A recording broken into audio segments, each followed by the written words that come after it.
I believe that everybody has Michael Jordan level talent at something. I think everybody's a genius at something. Just most people are doing the wrong thing. Most people, one, either don't believe that they're great, or two, they haven't they know they're great at something, but they don't think they're going to crush it. And so instead of being the next great piano player, they become a doctor and then end up hating their life. And I think that's 95% of the world. I mean, I'm in Canada. It's definitely the most of North America. I'm assuming it's the same in South Africa. Like, people are you're a genius. You're a genius. You can do amazing, great things. You can be the best in the world at something. And yet you're stuck doing stuff that you hate. And I think most people know that there's another gear. Most people know, they may not believe that they're a genius, but they know that they could be doing more than what they're doing right now. But they don't know how to do it. They don't know how to get to that step. And so that's my mission. That's what I'm trying to do. That's what I try to create in every interview, in every piece of content that I put out, in every workshop that I do. That's what I'm trying to unlock in people, to recognize, one, like, you could be the greatest in the world at something, and you have to go and chase that thing down. Otherwise, you're going to be 95, look back on your life, and live the rest of your life in regret. And I don't want that to happen. Why do you think people don't believe in themselves, don't go towards their dreams? Well, I've got, if I just quickly think about it from my subconscious mind, I think ego is probably one of them. And also limiting beliefs that you accumulate over a period of time. Yeah, I think on the other side of ego is just a fear. You're afraid of what people are going to say if you fail. You're afraid of doing something different. We care too much about what the people around us think. You could say, hey, I want to launch this show. I'm going to go and interview people. And some people might be supportive. Chances are nobody around you has done this before, which is scary.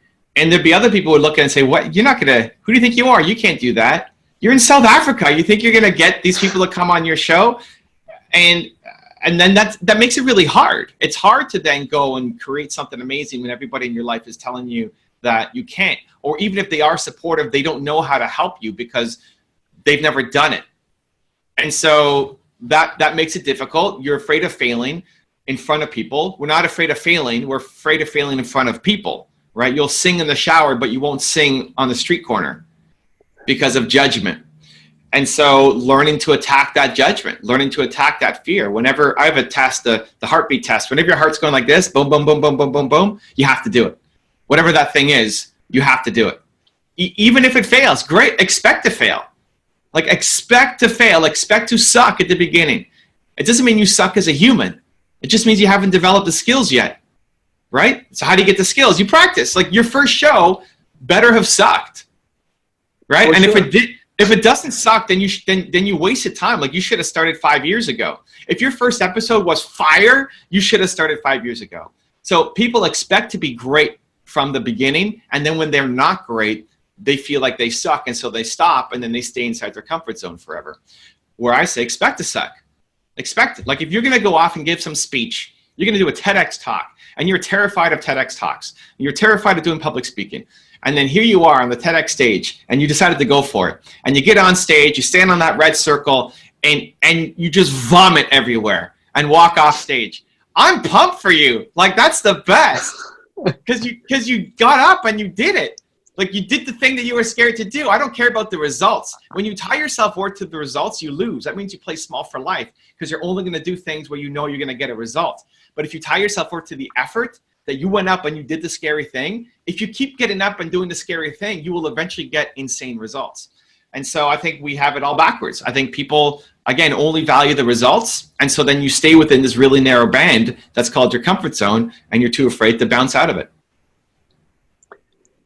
That's awesome advice, and I really agree with you. I think it's, like you say, my first show, I'm still working on it, on my development. Like you say, I think it's a constant development, and you will never, you always strive to be your best version, and as long as you strive and consistently strive, you will keep on growing.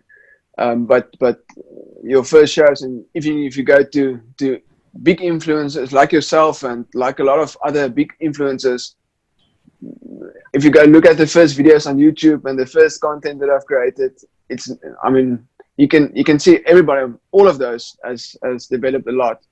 So great advice. So here's the thing. Listen, this is episode what for you? This is episode, I think about 31, 32 odd. Perfect. And how long have you been? For interviews.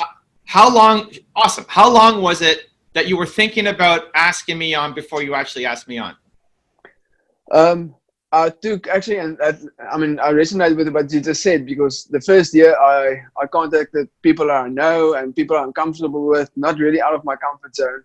And this year, starting this year in January, I told my team and everybody that's really part of my process and my journey. I told them this year I'm just going to get big names on my channel, even if I do less interviews, but I'm going to do only go for big names. So that is from January my decision was, and I think I contact you guys in March. Awesome. Listen, and I know we're out of time, but if you had asked last year, I would have said yes. Exactly. And that's not just for you. That's everybody. Like, stop waiting. Everybody. Exactly. You're afraid of it. It's like, well, who am I to have this person? Just ask.